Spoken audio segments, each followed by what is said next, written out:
Hi everyone, this is Louisa, the Eat Right Chef and Integrative Nutrition Health Coach. Today I want to talk to you about my experience as a vegan about 9 years ago. At that time, I was struggling with my health because I was diagnosed with a couple of huge uterine fibroids and ovarian cysts, and because of the bad experience I had watching my dad being badly treated in the hospital for his cancer, I developed a very big aversion to conventional Western medicine, so I decided to go the natural way. So I started to experiment with all kinds of diets. And then I came upon veganism. I read many books about plant-based diets and read about their benefits. So I decided to try them out for myself. and that lasted for about 6 months. And I got really excited because I started seeing that my fibroids started to shrink in size. That was very encouraging. And also I started to feel lighter. I started to feel that I've gotten rid of a lot of toxins and I lost a lot of weight, which to me was a bonus because I was seriously pursuing ballet training as an adult at that time, and it gave me the ballet body, so I was very happy about it. And toward the end of the 6-month period, I actually subscribed to the idea that eating a plant-based diet would elevate my consciousness. So it became even like a spiritual practice or a religious practice. But one day I felt really dizzy, and the dizziness lasted for 2 hours. And I never experienced that kind of dizziness before. It was very scary. I was trying to get some work done, but I couldn't, and I had to call in sick. Actually, prior to that dizzy spell, I was experiencing some weird sensations in my body, but I really didn't connect the dots. And one symptom that I experienced was acid reflux. So I felt that my food, even though I was eating very light and only vegetables, fruits and nuts, I felt that the food was backing up my throat and I was unable to get it down. And that affected how I felt the whole day, but especially at night when I was trying to get some sleep. It was very difficult, very uncomfortable. I had to prop myself up with 2 pillows, but still it didn't help. Another symptom that I experienced was I had cold feet and hands all day long. Whether the weather is hot or cold, it didn't matter. I was feeling cold all the time. And then I started to feel really tired, like really, really tired. I had never felt that tired any time in my whole life until then.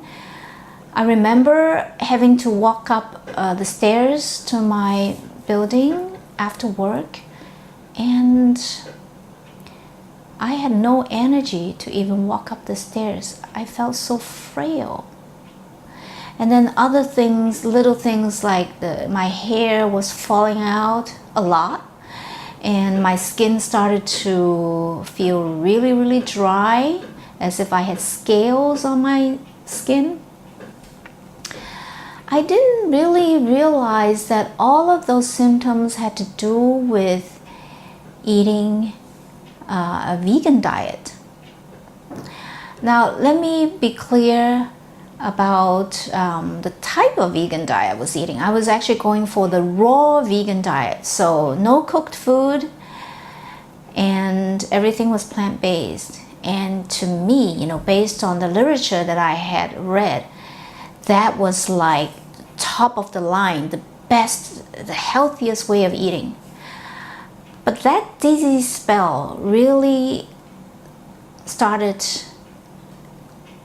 to make me question this premise. I was desperate to find a cure for that and for my other problems. I knew, you know, at that time that I was anemic without even having to go to the doctor. I mean, I'm quite in tune to my body because of my intuition.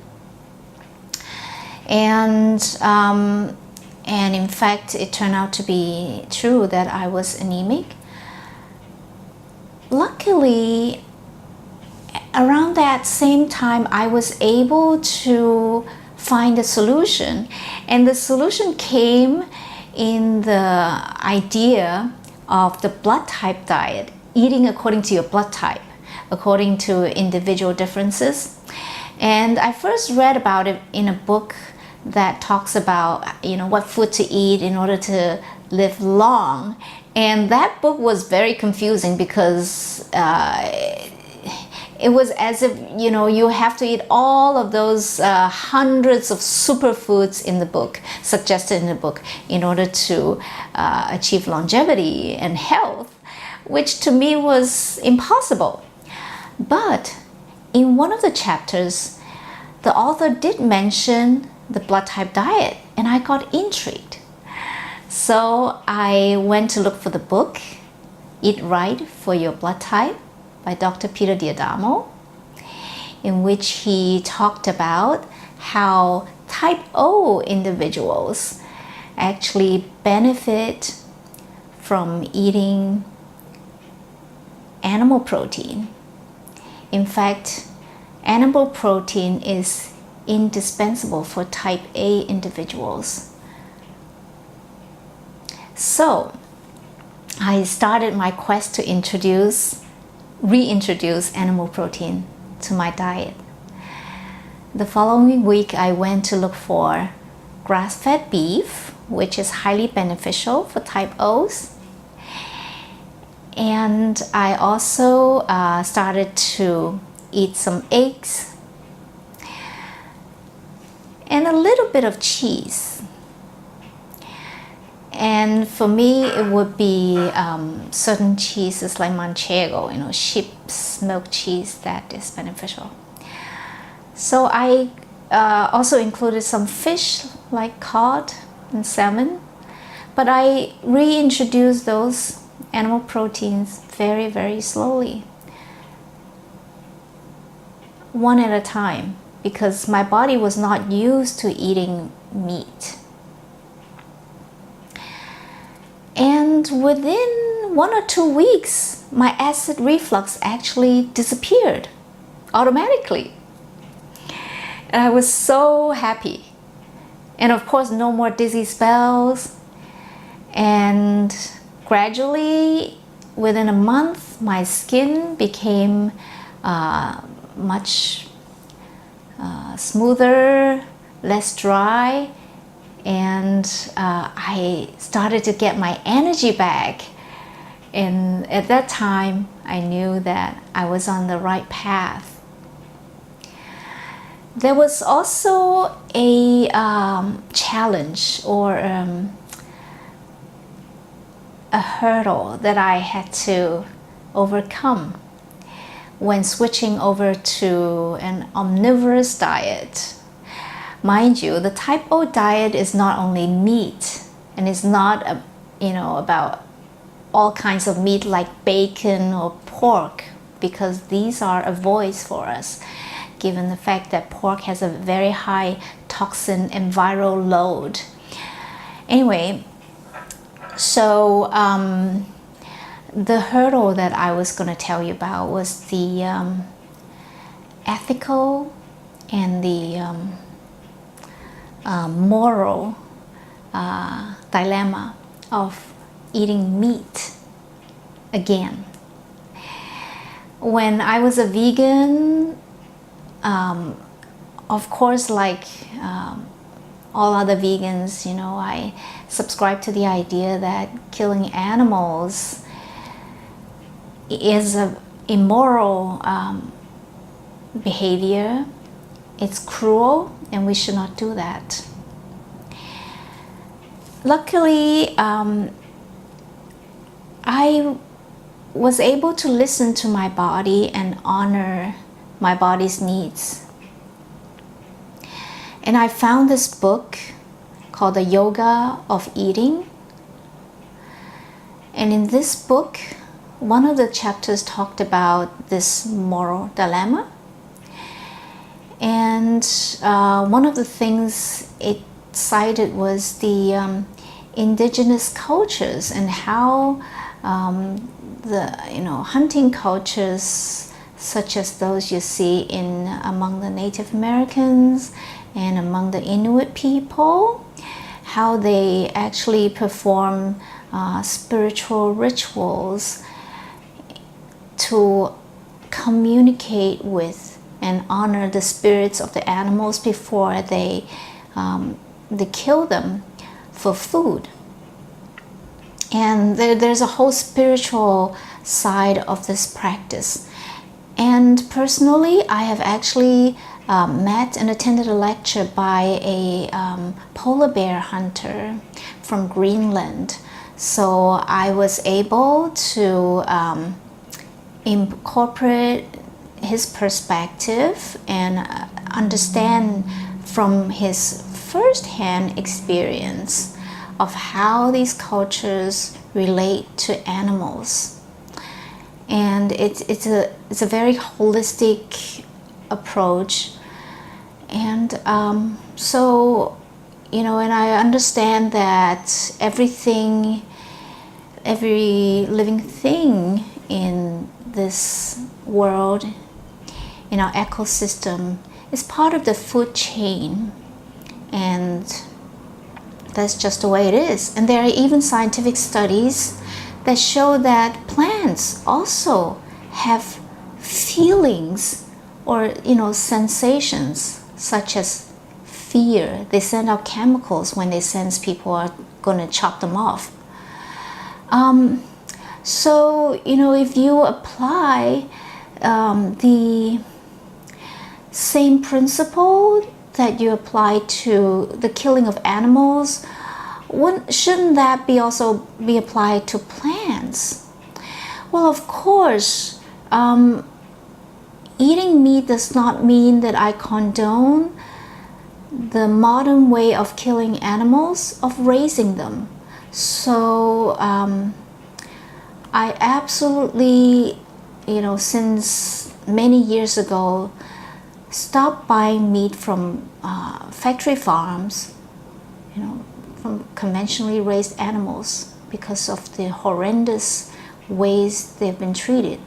So I always make sure that the meat that I buy comes from humanely treated animals, and that the farms are ones I would trust.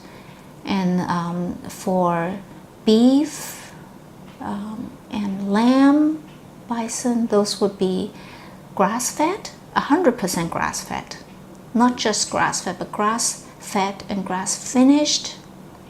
For poultry, would be free-ranged. It's the same for eggs. And of course, they should be hormone-free, pesticide-free, and antibiotic-free. And for fish as well, sustainably fished and wild caught, and free of industrial toxins and heavy metals. So those are the criteria that I use when I source my animal protein. And fast forward 9 years now, I've been eating according to the type O diet, and I've never felt so great physically in my life, and I've been thriving thanks to that day I stumbled upon the book Eat Right for Your Type and the concept of eating according to your bio-individuality. So that is my story. And since I actually have the story written on my blog, I will include the link with this video. So if you want to read it or share it with others, feel free to do that, or share this video. And since I've shared my story, I've actually heard from a lot of people who are type O, who have experienced similar things with me, and they have thanked me for speaking up. Because there is a certain stigma for ex-vegans or vegans to leave the community and to, reintroduce animal food into their diet. So if you are one of these people, then I encourage you to share your experience, leave a comment, or contact me if you want to talk about it and find out how you can regain your health to its optimal level and to thrive without having to feel guilty about it or shameful about it. Well, I hope you find this video useful and inspiring. And if you like my video, please subscribe to my channel. And I also have a newsletter. I have newsletters for different blood types, but if you are type O, I have content that is geared toward type O individuals. So make sure you subscribe to my newsletter, and the link is in the description of this video. I will see you in the next video. Have a great day. Bye.